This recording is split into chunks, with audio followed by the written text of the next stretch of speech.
GIS Overview. If you go to look for a definition of GIS, you might find many different definitions. Well, I went right to the source, Environmental Systems Research Institute, or ESRI. ESRI is the global market leader in GIS and was established in 1969. According to ESRI's website, the short definition of GIS is a framework to organize, communicate, and understand the science of our world. This is one of the reasons why you'll often hear ESRI refer to itself and the work it does as the science of where. If you look at a longer definition from ESRI's website, you'll see that they state that a geographic information system is a framework for gathering, managing, and analyzing data. It's rooted in the science of geography. In other words, almost everything you do with a GIS has a geographic component to it. GIS integrates many types of data, and we'll look at all the types of data that you can use at GIS throughout the course. It analyzes spatial location and organizes layers of information into visualizations using both 2D maps and 3D scenes. With this unique capability, GIS reveals deeper insights into data, such as spatial patterns and relationships and different types of situations. All of this helps users make smarter decisions. Now, I want to add a little bit to ESRI's definition of GIS. I want to say that a geographic information system is a computerized system designed for the storage, retrieval, visualization, and analysis of geographically referenced data. In other words, GIS is both an art and a science. And you really need to appreciate this and learn that your maps need to be well designed. We're going to have an entire lecture looking at map design. And then we have a scientific component of analyzing the data. Expanded, GIS uses advanced analytical tools. And this is what differentiates an advanced GIS desktop software with just a software that'll just visualize where data is located.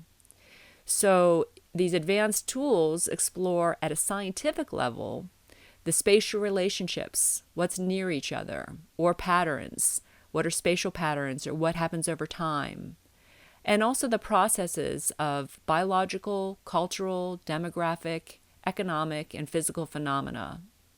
So the types of things we might look at are transport data, or statistical data, or weather data, financial data. So there's many different types of data and applications that we can use to compare and look at with advanced analytic tools. In modern GIS applications, many organizations are using GIS for the daily operations of their organization.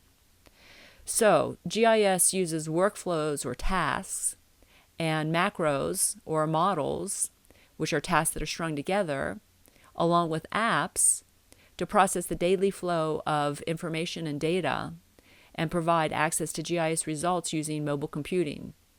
So the last two chapters of our book cover operations management, and these are the daily operations that an organization might use a GIS for. So how does GIS work?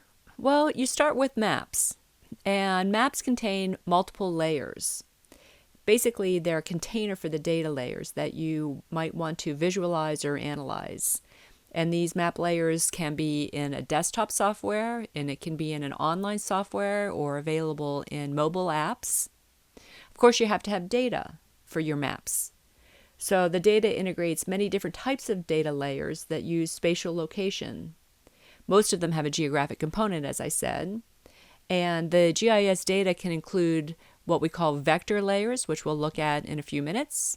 It can also include raster layers or base maps or spreadsheets and tables that are connected to geographic components. Then we move into analysis. And spatial analysis allows you to evaluate your maps and predict and interpret and understand, again, much more at a scientific level, your data.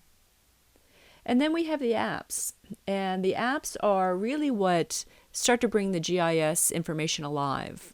Apps might be things like story maps Or apps might be used in operations management to allow you to deploy your information or share your information. And the apps can be available on things like mobile phones or tablets or in web browsers or even on your desktop. So all of this combined into a system of information and visualization and analysis. GIS data. Let's start with two important terms that you'll hear a lot in GIS: feature classes and map layers. Now, sometimes you'll hear the term map layer interchanged with feature classes, but there's an important distinction. GIS stores the geographic features themselves as separate collections of files that we call feature classes. There are two important things you need to know about this. First of all, feature classes can be easily reused. They can be assembled into any number of map compositions in many different maps, and they can also be overlaid with other feature classes for analysis. And feature classes are associated with attribute tables of data, so the features themselves each have an attribute with them. Now, when you symbolize and display these as part of a map, then a feature class is called a map layer. Let's take a look at a feature class. Let's take a look at street center lines. And the map we're looking at here are street center lines in the city of Pittsburgh. And each one of these segments is a separate street. So each street is going to have a street name. It may have a prefix or a suffix. It's going to say where the street starts and ends on both the left side and the right side of the street. It might say what street it connects to. And it might also have zip code information about the street. Now, street center lines are used over and over again in GIS. So let's take a look at a couple examples. So one example might be street center lines might be used as a backdrop, or what we call a ground layer, a background layer, to show where hospitals might be located in a city. So the hospitals might be the main focus of the map composition. And by the way, we're now looking at street center lines and hospitals as two different map layers.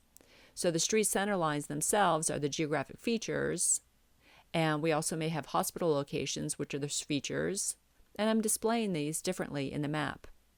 So I'm showing the street center lines as this light gray outline, and then I have a little heart symbol showing where the hospitals are located. You may also, though, use street center lines for a different function. This is an example of a project I recently worked on looking at the drive time distance from Children's Hospital located in Pittsburgh, and I have created these buffers. So the buffers are the drive time distances, but the street center lines were critical in creating those. So in order to create a drive time distance, you need to have a good street center line file that has things like the speed limits of each street, and that would include then the length of the street. So in this project, we were looking at these drive time buffers between 0 and 5 minutes, 5 and 10 minutes, 10 and 15 minutes, and 15 and 20 minutes, compared to the number of patients that were seen in each one of those drive time buffers from the emergency department. So there's two very different examples here. Street center lines, which are just used as a backdrop to show where hospitals are located, but then street center lines that were critical in an analysis tool showing drive time distance from a hospital. Let's take a look at a few more examples of feature classes and map layers. Let's start with physical features. These are features like lakes, parks, rivers, roads, etc. What we're looking at here are three feature classes. We're looking at a feature class for the parks in the city of Pittsburgh, rivers in the city of Pittsburgh, and street center lines or roads in the city of Pittsburgh. Now, each one of those feature classes is shown as a map layer, and the symbology, of course, is going to be different. So we have a symbology of blue for the rivers, green for the parks, and light gray for the streets or the roads.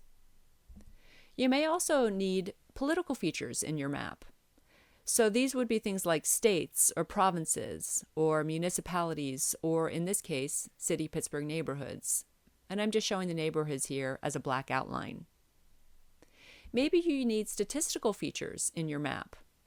So statistical features might be things like population or housing or education or insurance information. And in this case, I'm looking at statistical features from the U.S. Census Bureau, census tracts. So each one of these polygons here is showing a separate census tract with statistical data, and the data that I'm looking at here are the number of kids, or the population, under the age of 18. So I'm looking at each one of these classified as a different color, showing the population. You may also have administrative features that you get from an organization that you work with. Those could be things like clinics or schools or any type of business, or perhaps if you're doing a transportation study, bus stops.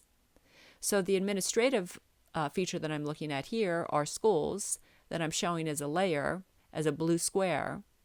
And then I have, just as a backdrop, the street center line so I can anchor to where those schools are located. So you can see here that there are many different feature classes that are shown differently as map layers in a map composition. Geodatabases. Now, Esri stores its data into something called a geodatabase. And geodatabases are quite complicated, and in fact, we're going to spend an entire lecture and chapter dedicated to geodatabases and other types of data in Chapter 4 and Lecture 4 of the course.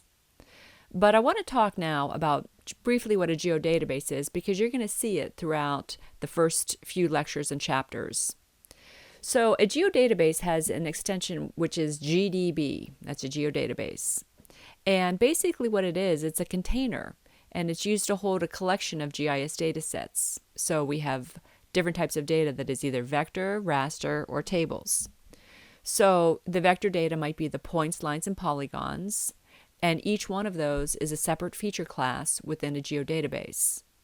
So we looked earlier at things like the clinics, and those would be point features within the geodatabase. Or we may have the parks, the green spaces, or we may have the streets. Those are vector layers. Or we may have raster data. So maybe we have data that's related to the land use in a particular area as raster data stored in a geodatabase. Or we might just have simple data tables that we import from Excel or some other database, and those just might be tables that we have within a geodatabase. So what's important to know, though, is that geodatabases cannot be manipulated in Windows Explorer. So if you just take a look at the Chapter 1 geodatabase that is used to go through the first tutorials in Chapter 1, you'll see that a lot of that data that we just looked at was stored in this geodatabase. But if you go to look at it in Windows Explorer, it may look like a folder, but you won't recognize any of the file types or the file names within the geodatabases within Explorer. So in fact, you cannot edit, understand, or interpret any of the data in Windows. You must use ArcGIS Pro in order to edit any of this data. And this is very important. Even though it may look like a folder, don't feel compelled to drag and drop something into this in Windows Explorer, because it just won't work. In order to do any manipulation, you have to do it in the actual GIS software. Let's just take a quick look at what the layers and features do look like within ArcGIS Pro. So if you look at contents, which is going to be on the left-hand side of your ArcGIS Pro window, you'll see that all of the layers are shown here. And you'll see that the layers are, again, things like the physical features, the rivers and the waters, or the clinics, or population information. All of those layers are really just pointers to the feature classes in the geodatabase. So the feature classes, if you navigate through catalog to databases, those are the actual features, and the layers are just how we're displaying those features.